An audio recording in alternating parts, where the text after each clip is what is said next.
So what if the absolute biggest financial mistake you could ever make isn't failing to save for retirement, but like actually saving way too much? Which is completely wild to think about because it goes against literally everything we're taught. Right. I mean, from the second we enter the workforce, we get handed this very specific script.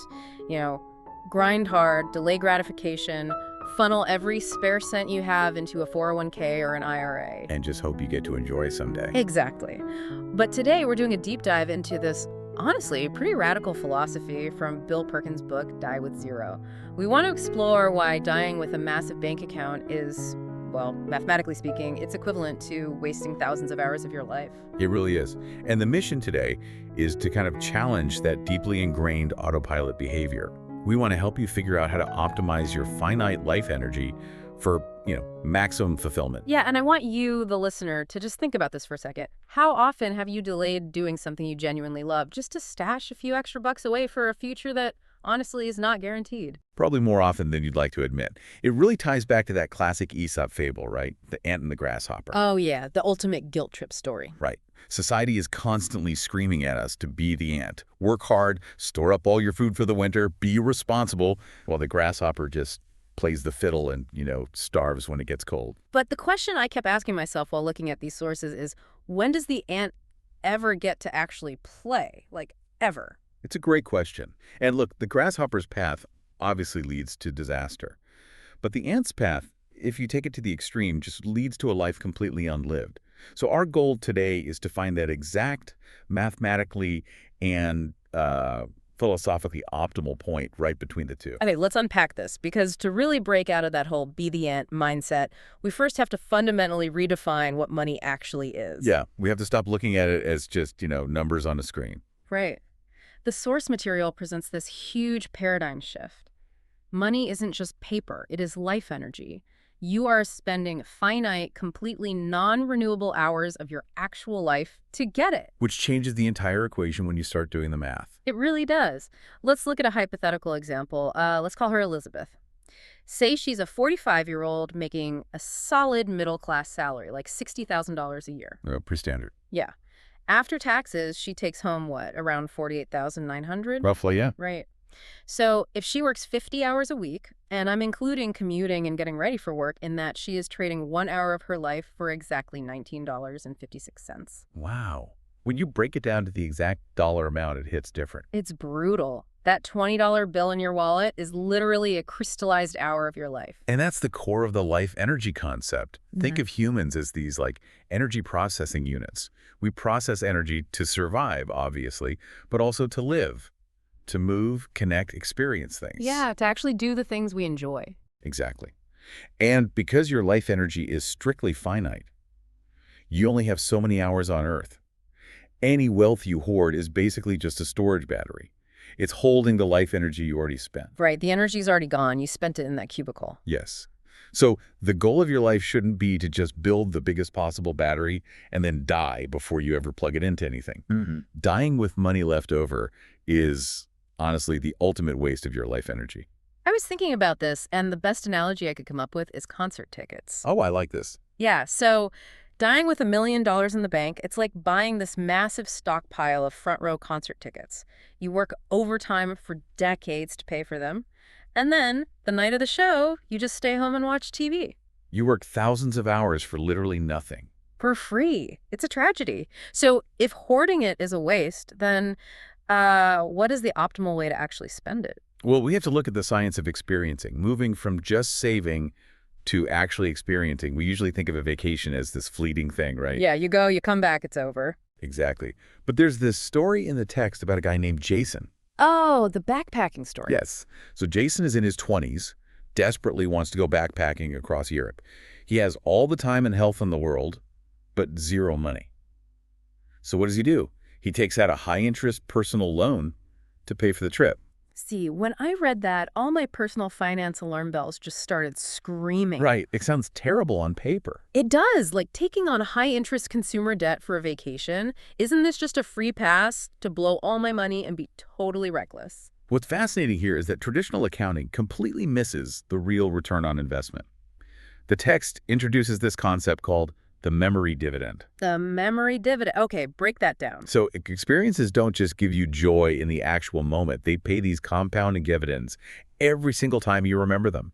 Every time you share the story at a party, or look at a photo, or laugh about it with a friend. Oh, wow. So you're getting like a psychological payout for decades. Exactly. And that's why the timing of Jason's trip is everything. Buying that experience in his 20s gives him this massive, like 50-year tail for those dividends to compound. It's just like investing in the stock market early. That makes a lot of sense. But wait, going back to my panic attack about reckless spending, is this book telling me I should just buy whatever I want? Like, what about the whole latte factor thing? Ah, the famous latte factor. No, it's not about blowing your paycheck on random stuff. The text brings that up to highlight the difference between deliberate spending and autopilot spending. Right, because a daily Starbucks run adds up to what, like over $1,000 a year? Easily. And the point isn't that buying coffee is evil. The point is active choice. Would you rather have that daily latte you barely even taste anymore, or, say, a round-trip flight to Mexico every winter? Yeah, it's about actually choosing where that life energy goes. Exactly. It's not about being super frugal. It's about waking up from autopilot. Okay, so knowing that early experiences compound is great, but how do we balance that against the reality that most young people, like Jason, are completely broke? This is the core dilemma. It's the shifting balance of our three main resources. Right. Time, health, and money. It's almost like this cruel joke. In your 20s, you have all the time and health in the world, but no cash. None. Then in midlife, you finally have some money, and you're still healthy, but you have zero time because of your career and kids. And then old age hits. You have time, you have the money you saved, but your health is in decline. Here's where it gets really interesting, though.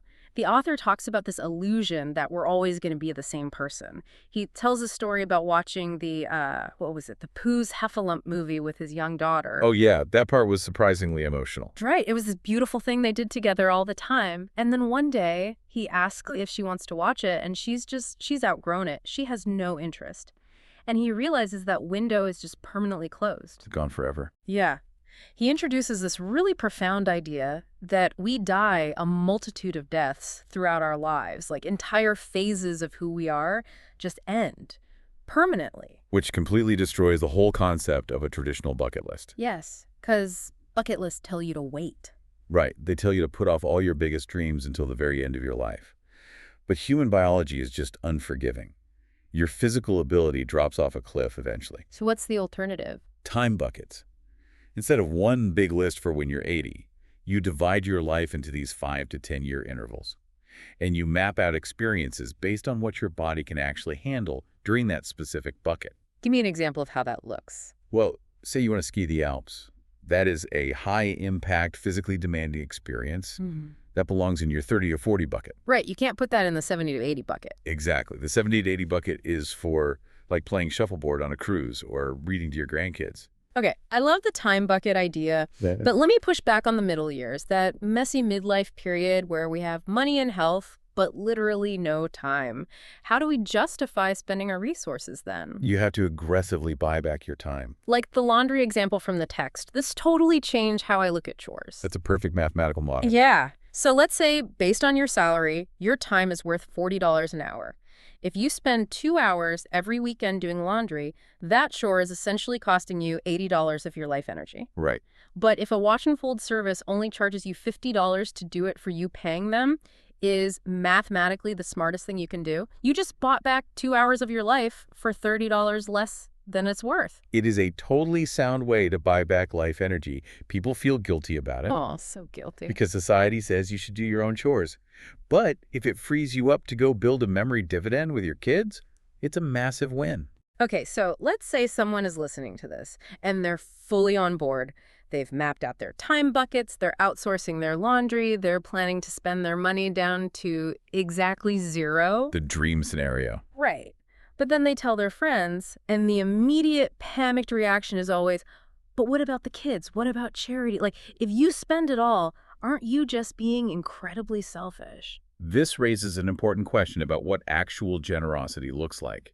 And the text points out the complete hypocrisy of waiting until you die to give your money away. It calls it the 3 R's of inheritance, right? Exactly. When you leave money in a will, you are giving a random amount at a random time to random people.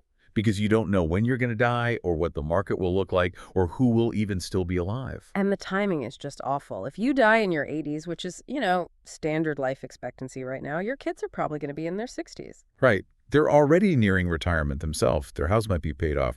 They don't need a massive cash injection the way they did 30 years ago. The optimal time for financial impact, the text says, it's when they are between 26 and 35. Yes, that is the peak utility age for money. Think about what 50 grand does for a 30-year-old versus a 65-year-old. Oh, for a 30-year-old, that's a down payment on a house. It changes their entire life trajectory. For a 65-year-old, it just goes into a mutual fund and sits there. Exactly. And the sources compare two real-life examples that perfectly illustrate this difference, especially when it comes to charity. There's Sylvia Bloom and Chuck Feeney. Oh, this contrast was mind-blowing. So Sylvia Bloom was this 96-year-old legal secretary, lived super frugally, rode the subway, and quietly saved up $8.2 million. Which is incredible discipline. Totally. But she didn't give it to charity until she died. Right. And then you look at Chuck Feeney. He was a billionaire, but he intentionally gave away $8 billion while he was still living. He practically went broke on purpose. Yes, because he understood that giving while living is infinitely more effective. If you give a charity $10 million today, they can build a hospital right now. If you wait 40 years to die, the compounding impact of that hospital is just lost. Let me push the envelope here a bit. Is it actually generous to leave money in your will? Because logically, dead people can't make choices. The government just steps in and legally enforces the transfer of whatever assets you happen to not spend. It's not a choice. It's an administrative default. Right. True generosity requires you to make an active choice while you are alive, and bonus, you actually get to see the impact. You get a memory dividend from your own giving. Exactly. You get the joy of seeing your kids buy that house or seeing that charity do its work. So if giving the money away early and spending on time buckets makes so much sense, why is it so hard for people to actually do it? Fear. It almost always comes down to fear, which means we have to talk about how we view risk. Which brings up the Mark Cuban story. Yeah, tell that one. It's perfect. So, Cuban is 23 years old. He drives this beat-up Fiat to Dallas. He's sleeping on a beer-stained carpet in a crappy apartment working as a bartender. He has absolutely nothing. Right. And yet he was taking massive swings, starting businesses. Why? Because of asymmetric risk. Asymmetric risk, meaning the upside and downside are completely unbalanced. Exactly. When you're young and broke, your downside is basically zero. If your business fails, so what? You're already sleeping on the floor. You just keep sleeping on the floor. But the upside is you become a billionaire. Right. But as we get older, our culture suffers from this totally misplaced fear. We become completely terrified of running out of money before we die, so we just stick to this safe autopilot saving. We get paralyzed by having something to lose. Yes. But our biggest fear shouldn't be running out of money. It should be wasting our finite time on Earth. So if I'm an older listener, say 55, and I've already built up a decent nest egg, I'm not going to sleep on a beer-stained carpet. What does being bold actually look like for me? For an older person, being bold means having the courage to actually spend the money you've saved. It takes bravery to walk away from the security of a steady paycheck or a career identity and step into the unknown of just pure living. Wow. Stepping off the treadmill. It's terrifying for people. They feel like they're losing their safety net when really they're just finally doing what the money was meant for in the first place. So what does this all mean if I try to distill this entire deep dive? The ultimate goal isn't to perfectly engineer your spreadsheets so you hit exactly $0 on your deathbed. No, that's impossible anyway. Right. The goal is to shift your mindset completely off of autopilot. By aiming for zero, you're forcing yourself to prioritize deliberate living. You're actively investing in those memory dividends we talked about, and you're allocating your health, your wealth, and your time efficiently. You're treating your life energy with the respect it actually deserves. Exactly. So, as we wrap up, I know you had a final thought you wanted to leave everyone with. Yeah. I want you listening right now to really think about that concept of mini deaths we discussed earlier. Take a hard look at your life today. What specific phase of your life, maybe the age your kids are right now, or a physical capability you still have, or a living situation, what is silently coming to an end this year? And more importantly, what is one experience tied to that fleeting phase that you keep putting off for someday that mathematically might never arrive? That is heavy. But it's exactly what we need to hear. Do not wait for the winter that might never come. Thank you so much for joining us on this deep dive. I hope this conversation gives you the push you need to step off the hamster wheel and start cashing in your life energy for incredible memories today. See you next time.